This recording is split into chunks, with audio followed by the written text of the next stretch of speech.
Hello dear students, we are going to start a new module. In this module we have two chapters. One is quantum mechanics and the other one is nanotechnology. Okay, so we are beginning with the quantum mechanics.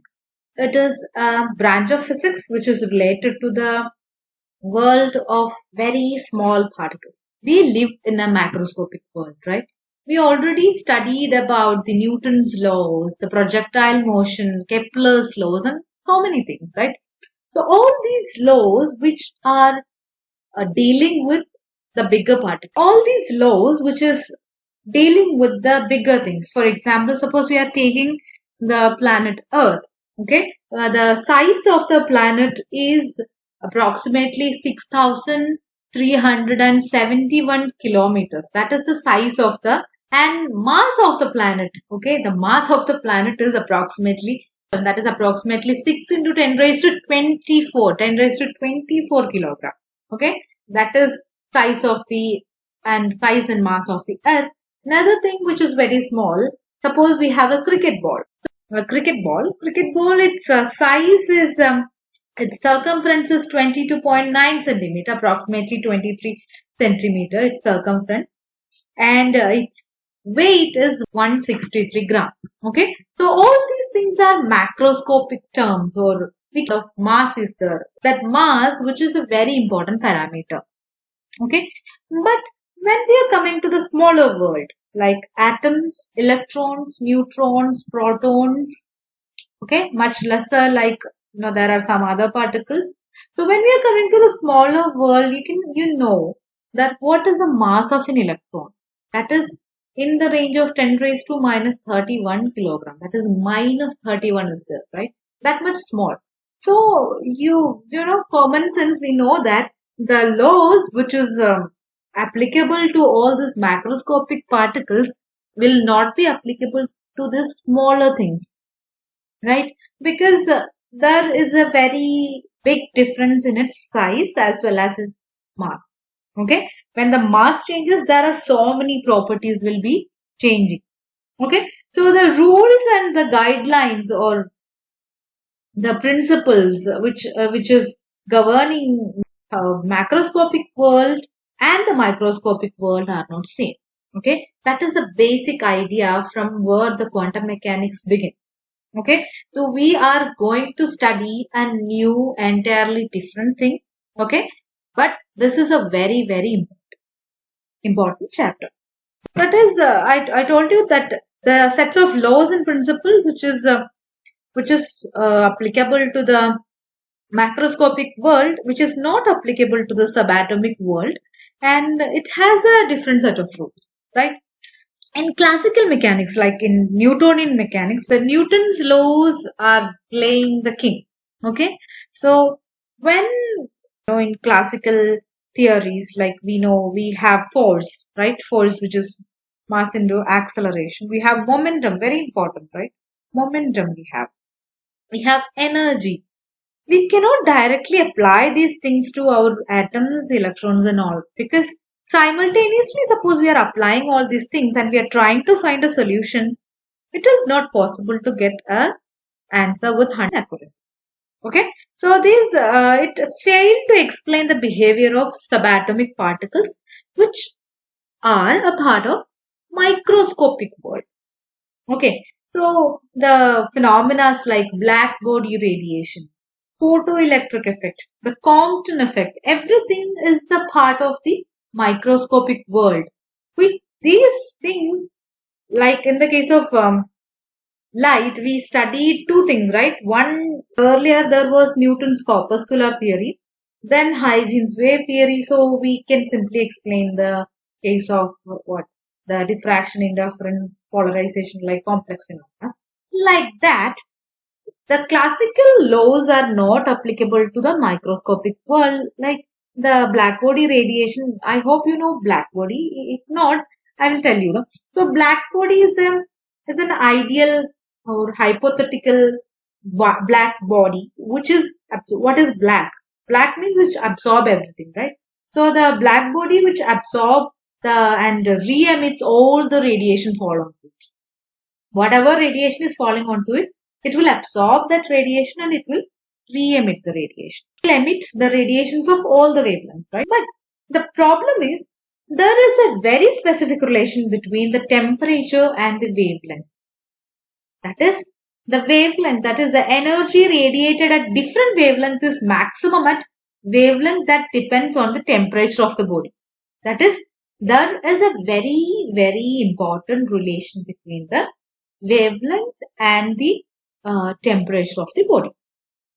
The hotter the body, the shorter the wavelength for this maximum energy. That is, a hot body emits radiations of all the wavelengths. The energy radiated at different wavelengths is a maximum at a wavelength that depend on the temperature of the body. Okay, so there were several attempts, but the problem was, so there were so many confusions. There were so many scientists who proposed so many theories, but finally Max Planck put forward a new theory, which is popular as Planck's quantum theory. Okay, so which is a very popular theory. So what is Planck's quantum theory? He suggested that the energy transfer between the matter and the radiation. Radiation means electromagnetic radiation. So the energy transfer between the matter, okay, I hope you know matter. Matter means the particles like, atoms and everything. So the energy transfer between the matter and the radiation, which is not continuous. And he suggested that this transfer is in the form of small packets of energy that has a fixed value. Okay, that small packets of energy, which is known as quanta, one quanta, it has a fixed value. Okay, and in the case of an electromagnetic radiation, these discrete energy packets, okay, these energy packets, that is the quantized form, that fixed amount of energy. The quantized energies are known as photon in the case of electromagnetic radiation. Okay, so the quantum of this energy, which is proportional to the frequency, and he suggested that for every particle, the energy of the particle, I told you the photon, because the quantized form of the light is known as photons. For every photon, the energy which is proportional to its frequency. Okay, and energy which is equal to a constant into frequency. And this constant of proportionality is known as Planck's constant, which is a universal constant. Okay, this is Planck's constant. Its value is 6.625 into 10 raised to minus 34 joule second. Okay, most of the time students will forget this joule second. They will be writing 6.625 into 10 raised to minus 34. But remember, it has a unit, that is joule second. That is Planck's constant, which is a universal constant. Okay, so he suggested that the energy transfer between the matter and the radiation, which is in the form of small quanta of energy. In coming to the Newtonian mechanics, in the case of Newtonian mechanics, they are treating like wave is distributing its energy throughout the space. But in the case of matter, that particle, that energy is confined to a very small region. Certain properties of radiation like photoelectric effect, Compton effect were explained on the basis of the particle theory of radiation. So according to quantum mechanics, the material particles and waves have dual nature. Okay, there is no particle, some other thing, the wave, some other thing. According to quantum mechanics, these particles as well as waves coexist, because where there is a particle, there will be definitely a wave. Okay, so the properties like interference and diffraction were explained in terms of the wave nature and the photoelectric effect. What is photoelectric effect? Suppose we have a metal plate and some kind of radiation is incident on this metal plate.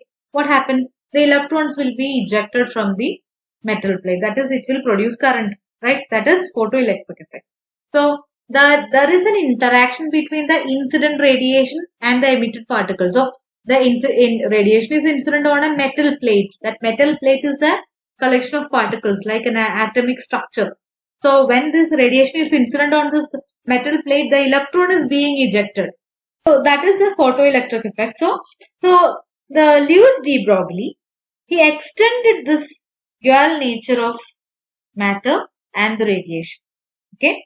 So he was a person who believed in the symmetry of nature. According to him, if the radiation can exhibit the both, that is, if light can exhibit the wave as well as particle nature, that is electromagnetic radiation and photon, both are same, right? But in a different approach.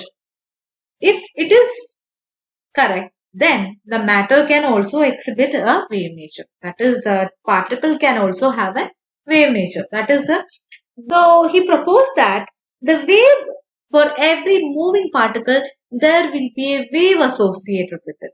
Okay, according to Louis de Broglie, for every moving particle, there will be a wave associated with, and that particular wave is known as the matter wave, because it is associated with the matter or particle.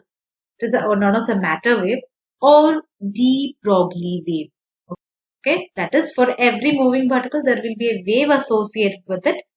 That wave is known as a matter wave or de Broglie wave.